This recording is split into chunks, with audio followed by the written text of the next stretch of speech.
Ito ang balitang dapat malaman ng taong bayan na tila pilit tinatago at pilit ayaw umanong ipalabas ng mga bayarang media sa publiko. Nanawagan si Abby Andres, dating sheriff na nasangkot sa insidente noong 2011 kung saan siya'y sinuntok ng dating Davao City Mayor Sara Duterte na huwag na siyang idamay sa usaping may kinalaman sa partisan politics. Ito'y matapos siyang maisama sa listahan ng mga testigong balak iharap ng House Prosecution sa impeachment trial ng Vice Presidente. Sa kanyang pahayag, sinabi ni Andres na matagal na niyang piniling huwag magsalita tungkol sa insidenteng naganap noong 2011 habang siya ay nagsisilbing Sheriff 4 ng Regional Trial Court. Ayon pa sa kanya, sapat na umano ang mga ulap ng media hinggil sa naturang pangyayari kaya't hindi na siya magbibigay pa ng karagdagang komento bilang paggalang sa pagiging neutral at walang kinikilingan na hinihingi ng kanyang kasalukuyang posisyon sa Korte Suprema. At para sa buong detalye pa ng balita, narito't panoorin natin ang full video. Natin ang reaksyon, opinion itong post ang balita ngayon. Sheriff, nakiusap, huwag nyo na akong idamay. Nakiusap ang dating court sheriff na si Abby Andres na huwag na siyang idamay sa anumang partisanong usaping political matapos siyang maisama sa listahan ng mga testigong nais iharap ng House Prosecution sa impeachment trial ni Vice President Sara Duterte. Sa isang public announcement, sinabi ni Andres na ang kanyang kasalukuyang posisyon sa Korte Suprema ang dahilan kung bakit matagal na niyang piniling huwag magkomento tungkol sa insidenteng naganap noong 2011. So ganito ang kanyang statement kasi gustong gawing testigo ng prosecution. Please do not involve me in any partisan political matters. I have been appointed in the Supreme Court as a Human Resource Management Officer, a second-level position. It is my position ever since to refuse to comment on the incident when I was holding a first-level position, particularly Sheriff 4 of the Regional Trial Court. The media reports are self-explanatory. Sabi niya. Nauna siyang isinama ng House Prosecution sa witness list upang suportahan ang aligasyon o may umano'y tendency to inflict violence si VP Sara. Si Andres ang court sheriff na nasangkot sa demolition operation sa Davao City noong Hulyo 2011 kung saan nagkaroon siya ng konfrontasyon noon kay Davao City Mayor Sara Duterte habang ipinatutupad ang isang court-ordered demolition. Sa kanyang pahayag, hindi na muling tinalakay ni Andres ang mismong insidente at iginiit na nais niyang mapanatili ang pagiging walang kinikilingan na hinihingi ng kanyang kasalukuyang tungkulin sa hudikatura. So, ano ang ibig sabihin nito? Kasi isinama siya ng prosecution. Ibig bang sabihin, ang prosecution, wala pa silang communication. So, hindi pa nila nakuha ang taus-pusong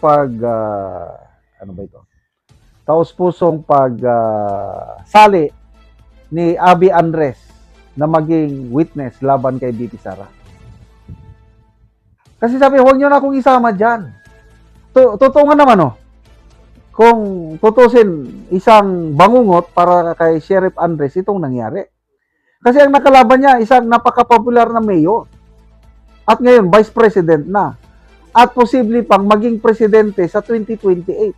Kung ako si Sheriff Abby Andres, mas mabuti para sa akin na wag nang sasama dyan.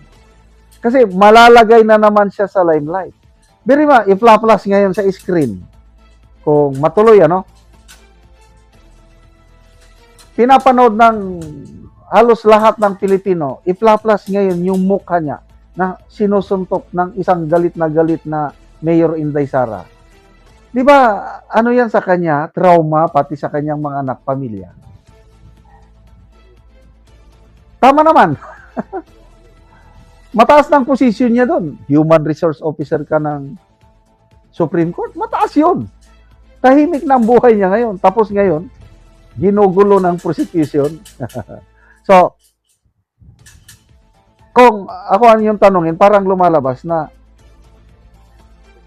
wala pang express approval o hindi bukal sa puso ni Sheriff Abby Andres. Sheriff noon, I don't know, HR manager Abby Andres, na magiging witness siya. Kailan kung aprobahan ng impeachment court na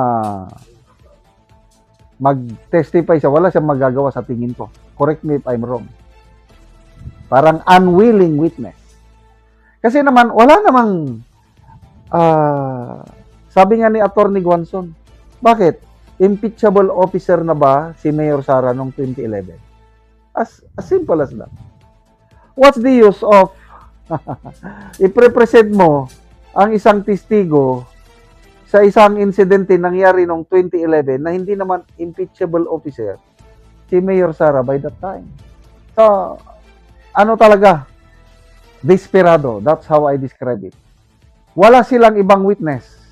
Yung grave threat na inaakusin nila kay BP Sara, hindi nila ma-present yung assassin kuno na kinontak ni BP Sara na manggurgor sa tatlo.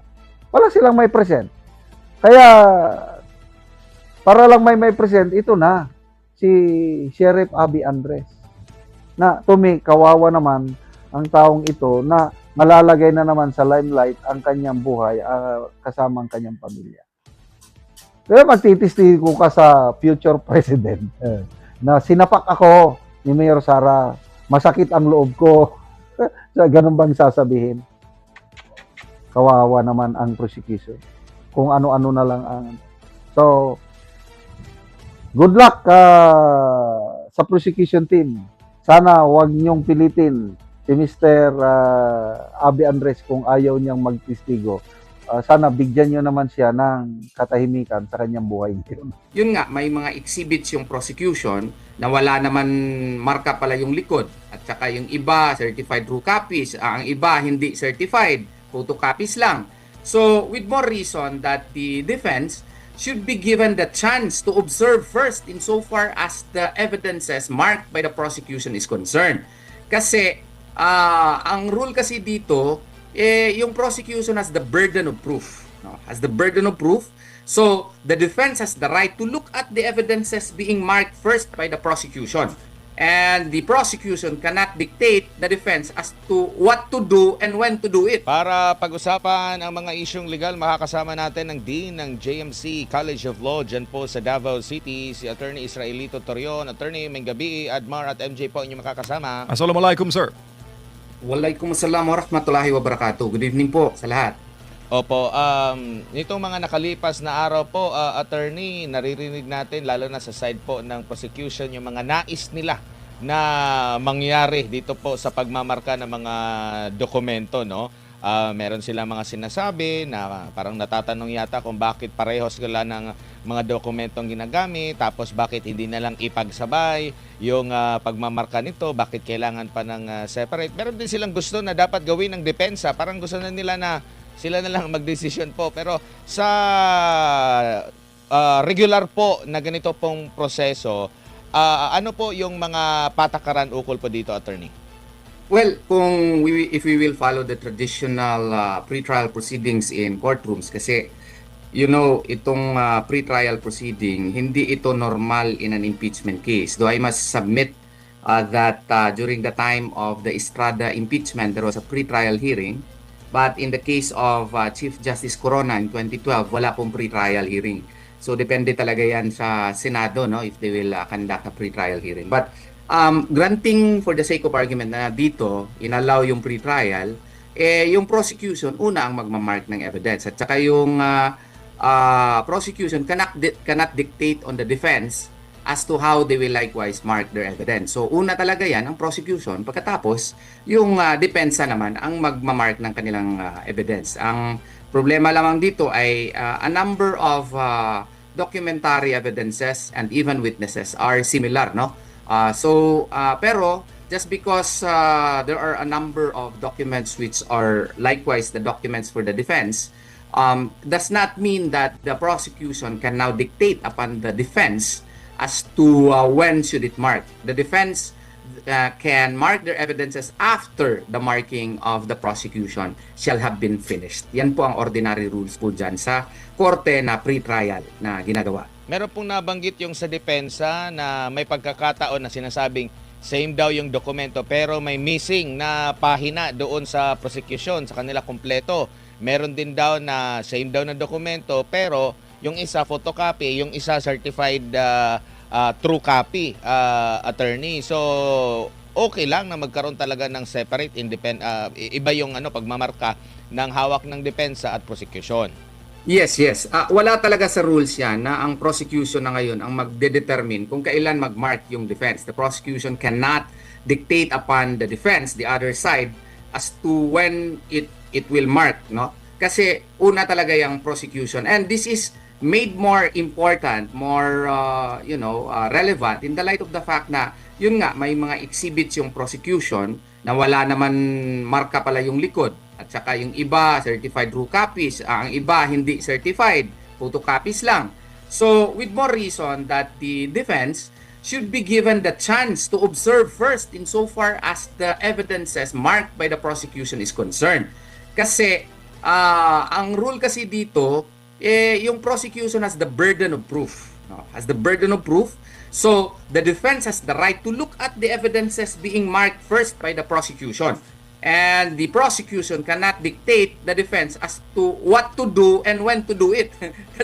That's the right being enjoyed by the defense. Kaya nga kami, most of the time, lawyer kami na akusado in criminal cases, no? Or even in administrative cases, tingnan muna namin kung yung mga ebidensya na ba nila na minamark, would it be sufficient to, find in civil cases preponderance of evidence? Kasi baka kung hindi makaabot ng preponderance of evidence doon, so we have the right to determine also which of the documents we are going to mark, no? Yan ang proceeding, yan ang ginagawa natin in ordinary proceedings, and I cannot see why that cannot be followed also in impeachment cases. Opo, normal lang din po ba na halimbawa during pre-trial pa nga meron ng puna itong prosecution, no? Patungkol nga dito sa kalaban nila sa depensa, meron pa silang pagsasabing tunog lata, meron pa silang mga puna bakit hindi daw humarap ng personal ang pangalawang pangulo. Sinasabi nilang may mga mali na ginawa ang depensa or sa panig ng pangalawang pangulo. Hindi po ba kung sa totoong buhay, kung nakikita mo ang kalaban may gumagawa ng mali, hayaan mo lang? Ano ba ang tingin mo dito, attorney? Parang ang sa tingin ko lang, they are playing with the people, with the pulse of the people. They want to make it appear na malakas yung kaso nila at yung depensa ay mahina. Nakakalimutan nila na sila ang may burden of proof. Sila ang nang-aakusa, kinakailangan talaga na sila yung mag-properly mark ng evidence because they have the burden of proof. So yung mga tunog lata na mga atake nila, that's I think improper and I think uncalled for likewise. Kasi the defense only has to mark evidences which it feels is enough for them to disprove the charge. No? Yun lang yun kasi wala namang obligasyon yung depensa to actually prove the innocence of the of the respondent. It is the burden on the part of the prosecution to prove the guilt, no? Or dito na nakomit nila yung crime. Kung hindi nakomit, ordinarily sa korte, meron pa ngang pwede pa nga kaming mag-file ng demurrer to the evidence in ordinary civil cases, no? And even in criminal cases. So, it is a matter of strategy on the part of the defense na titingnan nila, wala naman kaming burden dito, kayo man ang burden. So tingnan muna namin kung ano yung mga ebidensya na minamark ninyo. Kasi kung sa tingin namin hindi naman enough yun, wag nyo kaming sisihin. Kasi burden nyo yan eh. Trabaho nyo yan na i-prove yung mga paratang ninyo. And to comment that the defense is tunog lata is uncalled for and improper also. Dapat stick lang sila kung ano yung mga ebidensya na wag na yung mga side comments. May gabi, sir. Si MJ po ito. Sir, marami Yes, po sir. ang mga nagsasabi at nagtataka doon sa pahayag na pwede raw ang surprise witness sa impeachment trial na mismo. Eh, di ba po yan ang sinusolve ngayon sa pre-trial conference? Yes, actually, yung surprise witnesses, once there is already a pre-trial order, I believe that the impeachment court will issue a pre-trial order. In law, when I teach my students, no, para maintindihan, once there is already a pre-trial order, it becomes the Bible of the case. So if it is the Bible of the case, it defines the parameters upon which the case shall be tried by the court. In this case, the impeachment court. Now, if there are witnesses that are not included there, as a general rule, hindi ka pwede mag-present ng surprise witnesses. Katakot-takot na debate yan ang mangyayari niyan, no? Kasi nga po, lahat ng mga witnesses mo i-identify mo na doon sa pre-trial proper at saka kinakailangan na kinakailangan na nandun sa lahat ng mga lahat ng mga armamento mo nandun nakasaad na sa pre-trial order except lang kung may express reservation ka. And under the rules, even ordinary rules now, no, of court, the reservation should be specific. It should be specific in the sense that there should be identification of who shall be that witness and the nature of his testimony. And as a matter of fact, if it is documentary evidence, you should describe it in advance. It is just that during the pre-trial, it was not with you, but you have to describe it with specificity. Yan yung requirement na ngayon po sa ating rules of court insofar as documentary evidences are concerned and witnesses are concerned. Pero kung itutuloy yun, sir, yung surprise witness, quote-unquote, ano yun? Magandang halimbawa ba yun sa mga nag-aaral ngayon ng abogasa, yung kumukuha ngayon ng abogasa? Mahirapan na tayo magturo yan sa law school niyan. Meron nga ako nakita sa Facebook, I don't know if it is true, na ipapa-present daw nila yung sheriff daw na allegedly nabugbog ni VP Sara at the time when she was mayor. You know, I could never forget that case because at that time, I was governor of the Integrated Bar of the Philippines for Eastern Mindanao. And I think yung mga media, mass media noon, nag-file ng disbarment case against VP Sara, then Mayor Sara Duterte. Yung mga taktik na yan, dapat hindi na yan i-allow, no? Hindi talaga yan i-allow. Kasi in the first place, ang impeachment complaint here is based on the third impeachment complaint as well as the fourth impeachment complaint. The so-called third Sabalya complaint and the fourth Cabrera complaint. In the Sabalya as well as the Cabrera complaint, walang nakasaad doon about niyang, I don't know kung totoo ba yung pinapatawag nila yung sheriff, no? Surprise witnesses nga are, as a general rule, disallowed unless lang if you can provide compelling reason, no, in the interest of justice, na ma-prove mo yan doon sa korte na mismo. But whatever may be the ruling of the court may open the door on the part of the defense to question it before the Supreme Court, and in this case in the impeachment, kasi grave abuse of discretion amounting to lack or excess of jurisdiction. Due process requires that during the pre-trial proper, any and all evidences have to be stated, not only stated, it has to be marked in evidence so that there will be no surprises. Yun po.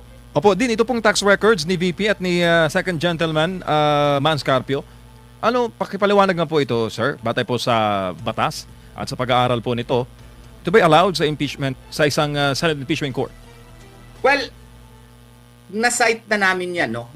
Nung nag-file kami ng petition sa Korte Suprema. That's one of the issues I believe that we raised there. Because if you note, as a general rule, yung mga tax returns kasi, yung SALN ba yun, no? Ang rule kasi niyan under Section 270 of the National Internal Revenue Code, no? Bawal na bawal po on the part of the BIR, no, to divulge to any person, no, or makes known or any other manner may be provided by law information regarding the business, income, or estate of any taxpayer, no. May exception lang dyan, yung Section 20A, no. Yung Section 20A, no, nakasaad dyan, the commissioner shall, upon request of Congress and in aid of legislation, furnish its appropriate committee pertinent information, including but not limited to industry audits, collection performance data, status reports in criminal actions, no, etc., etc. Pero ang nakasaad kasi dito that Congress must be in session and in aid of legislation. Impeachment ito eh. So it does not fall under the exception provided under Section 20A of the National Internal Revenue Code. So medyo delikado po yan. Ang BIR niyan, kung i-disclose nila yan, baka magkaroon ng, what you call this, ng liability. At saka, well, they may use as a reason, hindi naman yung BIR yung nag-o-open no? But nevertheless, the spirit of the law is such that it is still covered by confidentiality rule, and it is my humble submission that such cannot be allowed because another reason also can be provided. Nowhere in the Cabrera complaint as well as in the Saballa complaint did Saballa or Cabrera specify, no, the SALN which are questionable, no. So since it is not, no ultimate facts was properly pleaded in the Saballa complaint as well as in the Cabrera complaint, then it cannot be used in evidence in any proceeding, much more impeachment proceeding. Yan po ang aking humble stand on the matter. Opo, dito naman po sa isa po sa mga pinagtatalunan ngayon, yung issue po sa presiding officer sa impeachment court. Anong mas makapangyarihan din? Ang Senado to write or to amend the Constitution o yung nakasaad mismo sa 1987 Constitution na ang presiding officer po sa impeachment ay ang Senate President? Yeah, doon tayo kung anong nakasaad po sa konstitusyon po natin, no? Kasi yan is the prime law of the land, no? So hindi po yan masasubject to amendment by a Senate rules, no? Kaya nga po kinakailangan na sana naman let us stick to the rule of law. Huwag natin bagu-baguhin yung hindi po nakasaad sa ating saligang batas or sa ating konstitusyon. Opo, lalo pa attorney, alam mo naman, mas nagiging ngayon, Dean, ang masang Pilipinos, mas nagiging interesado sa mga usapin ng batas dahil po batas po ang mga issue ngayon sa impeachment ni VP, yung Senate leadership issue, at itong mga bagay-bagay na may kaugnayan po kay former President Rodrigo Duterte. Batas po itong lahat. Oo nga eh. Kaya nga, inaanyayahan ko yung mga gustong mag-aral ng batas. Dito na tayo sa JMC Law School. Malapit na po kaming mag-open, no? You know, it really helps if you know the law, you have training, law training, no? So that you can contribute more proactively and more intelligently in the national discussion. Specifically in the light of the fact na halos lahat pong pinag-aawayan dito sa ating bansa may involve the law. So kaya mas mabuti na at least may training tayo sa batas. Kaya para hindi tayo maakusa na MA. Alam mo anong meaning ng MA, sir? Ano po? Yan. Murag attorney. Uy, dami niyan. Attorney, Yes, boss. itong paggamit bilang witness, gustong gamitin sa kampo po ng depensa, yung mga nag-akusa dito kay Vice President Sara Duterte. Kasi maraming nagtataka, ha? Yan, di ba yan yung mga nag-akusa kay Vice President Sara Duterte? Bakit gagamitin ngayon ng depensa bilang witness? Ano pong masasabi niyo po dito? Kaya nga, that also parang biased witness masyado. And as a matter of fact, yung nga ding mga prosecutor sana na naakusa, no? Ewan ko, nawawala na ata talaga tayo ng delikadesa ngayon, no? So supposedly, well, they may argue that we are talking here of admissibility yet not the weight. So pwede sila maging witness. Sige na nga, okay. Pero sana kung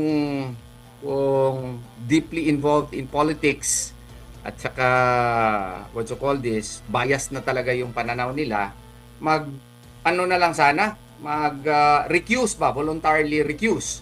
But I think that cannot be helped under the present dispensation, knowing the intense politicization of our society right now. Be that as it may, wishful thinking na lang yung ating siguro masasabi dyan na sana gawin yung tama. Opo, and sa tingin niyo po ba, attorney, maaari pa ring maglabas o buhay pa rin yung issue doon sa pag-question sa Korte Suprema ukol nga po sa naging proseso ng impeachment sa Kamara at maaari pa rin maglabas ng desisyon ang Korte Suprema na posibleng pumigil dito sa impeachment sa Senado? It is a legal possibility simply because of the fact that it is pending in the Supreme Court. And for all you know, the Supreme Court may act on the matter. Maybe the Supreme Court justices would, would think that sobra naman itong ginagawa na ito, masyadong stretching na masyado sa batas. So, for all we know, the Supreme Court may issue a TRO right away. No? Depende po talaga yan sa ating pinakamataas na hukuman. Kaya naman anong masasabi mo sa balitang ito? Kung mayroon kang hinaing at komento ay mag-comment ka lamang sa ibaba ng videong ito. Maraming salamat.